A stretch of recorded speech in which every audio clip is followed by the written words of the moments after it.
हरे कृष्णा, राधे राधे। मार्गशीर्ष माह के कृष्ण पक्ष की एकादशी को उत्पन्ना एकादशी के नाम से जाना जाता है।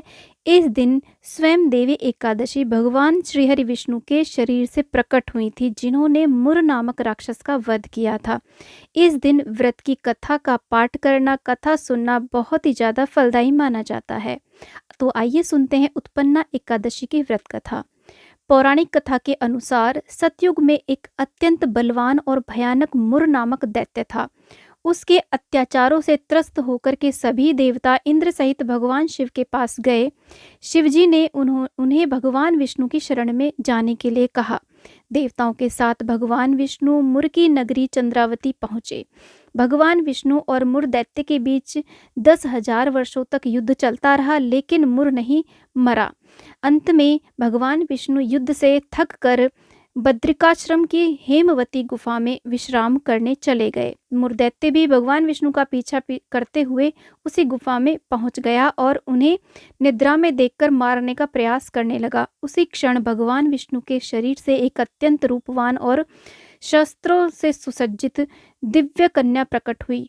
उस कन्या ने मुर दैत्य को ललकारा और युद्ध किया। भीषण युद्ध के बाद देवी ने मुर का सिर काट डाला, जिससे दैत्य का अंत हो गया। जब भगवान विष्णु निद्रा से जागे तो उन्होंने मुर को मृत पाया और उस कन्या से पूछा कि यह किसने किया। कन्या ने बताया कि जब आप सो रहे थे तब इस दैत्य ने आपको मारने की कोशिश की, जिस पर मैंने इसका वध कर दिया। भगवान विष्णु उस कन्या की वीरता से अत्यंत प्रसन्न हुए और उसे वरदान मांगने को कहा। उस कन्या, जिन्हें देवी एकादशी के नाम से जाना जाता है, वर मांगा कि हे प्रभु, एकादशी तिथि के दिन उत्पन्न हुई हूँ, इसलिए जो भी मनुष्य इस दिन मेरा व्रत और आपकी पूजा करे, उसके समस्त पाप नष्ट हो जाएं और उसे मोक्ष की प्राप्ति हो।